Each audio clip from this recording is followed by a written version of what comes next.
ಆಯ್ತು ಸಭಾನಾಯಕರಿಗೆ ಗೌರವ ಕೊಟ್ಟಿದ್ದೀರಾ ನೀವು? ಸಭಾನಾಯಕರಿಗೆ ಗೌರವ ಕೊಟ್ಟಿದ್ದೀರಾ? ಸಭಾನಾಯಕರಿಗೆ ಗೌರವ ಕೊಟ್ಟಿದ್ದೀರಾ? ಸಭಾನಾಯಕರ ಮನೆಯಲ್ಲಿ ರೂಮ್ ನಲ್ಲಿ ಏನ್ ಚರ್ಚೆ ಆಯ್ತು? ಸರ್, ಈಗ ಸಭಾನಾಯಕರು ನೀವು ಇರ್ಲಿಲ್ಲ. ಅಶ್ವಥ್ ನಾರಾಯಣ್ ನೀವು ಇರ್ಲಿಲ್ಲ. ಬೆಳಿಗ್ಗೆ ಏನ್ ಚರ್ಚೆ ಆಯ್ತು ಅನ್ನೋದು ಸರಿ ಇಲ್ಲ. This is not correct Sunil. This is not correct. ಚರ್ಚೆ ದಿನೇಶ್ ಎಲ್ಲಿ ಹೇಳಿದ್ವಿ ಸರ್? ಸರ್ ಅದು 12 ಗಂಟೆ ತನಕ ನಡೆಸಿ sir. This is not correct. ಏನ್ ಮಾತನಾಡಿದ್ರೆ ಅದರ ನಿಮ್ ಸರ್ಕಾರದ ಬಗ್ಗೆ ಚರ್ಚೆ ಆಗಿಲ್ಲ.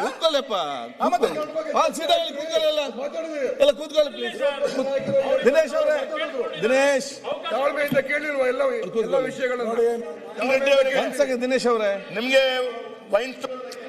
ಕೂತ್ಕೊಳ್ಳಪ್ಪ. ಅಧ್ಯಕ್ಷ, ಈಗ ಪ್ರತಿಪಕ್ಷ ನಾಯಕ ತಾವು ಇದ್ದೀರಿ. ನೀವು 3 ಜನಕ್ಕೂ ಇಲ್ಲ ಅಂತ ಹೇಳಿದ್ರೆ ಇಲ್ಲ ಟೈಮ್ ನೋಡಿ ಅರ್ಜೆಂಟ್ ಏನಿದೆ ಅಂತ. ನಾಳೆವರೆಗೂ ಇದೆ. ನಾಳೆ ಒಂದು 3 ಜನ 4 ಜನ ನಡೆಸಿ. ಈಗ ಎಲ್ಲರೂ ಕೂಡ ಚರ್ಚೆ ಮಾಡಲಿಕ್ಕೆ ತಯಾರಿದ್ದಾರೆ. ನೀವು ಮಾತಾಡಿ ಅಂತ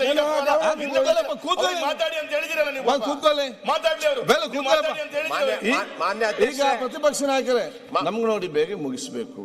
ಇದೆಲ್ಲ ಮತ್ತೆ ಚರ್ಚೆ ಇದರಲ್ಲಿ ಹೋಗ್ತದೆ. ನೀವು ಕೂಡ 1 ಗಂಟೆ 1:30 ಆಯ್ತು ಅದು ತೊಂದರೆ. ಅದು ಪ್ರತಿಪಕ್ಷ ನಾಯಕರಲ್ಲಿ ತಾವು ಆದಷ್ಟು ಬೇಗ ಮುಗಿಸ್ಬೇಕು. ನೀವೆಲ್ಲ ಸಹಕಾರ ಕೊಡೋದು ಹೇಗೆ? ನಿಮ್ಮನ್ನು ನಂಬಿ ಅಲ್ಲ ಅಲ್ಲಿ ಒಪ್ಪಿದ್ದು.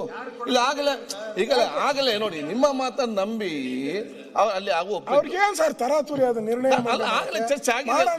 ನಾವು ಚರ್ಚೆ ಮಾಡಕ್ ಸಿದ್ಧ ಇದ್ದೀರಿ.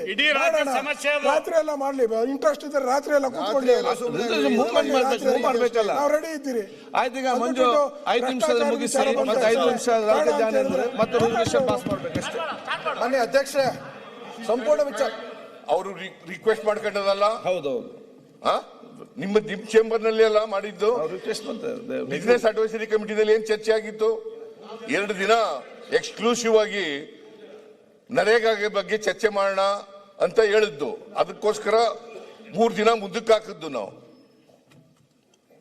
ಈಗ ಮಧ್ಯದಲ್ಲಿ ರಿಕ್ವೆಸ್ಟ್ ಮಾಡ್ಕೊಂಡು ಆಯ್ತಪ್ಪ ಲೀಡರ್ ಆಫ್ ದಿ ಅಪೋಸಿಷನ್ ಮಾತಾಡ್ಲಿ, ಅದಾದ್ಮೇಲೆ ಉತ್ತರ ಸಾಯಂಕಾಲ ಕೊಡ್ತೀವಿ ಅಂತ ಇವರೇ ಹೇಳಿದ್ದು. ನೀವು ಒಪ್ಕೊಂಡಿದ್ದೀರಿ. ನೀವು ಶುರುವೇ ಮಾಡಲಿಲ್ಲ. 1 ಗಂಟೆ 2 ಗಂಟೆ ಮಾತಾಡಿದ್ದಾರೆ. ಮಾನ್ಯ ಮುಖ್ಯಮಂತ್ರಿ 1 ನಿಮಿಷ ಕುತ್ಕೊಳ್ಳಿ. ನೋ, ಒಂದು ನಿಮಿಷ. ಆಯ್ತು, ಸ್ವಲ್ಪ ಜಾಸ್ತಿ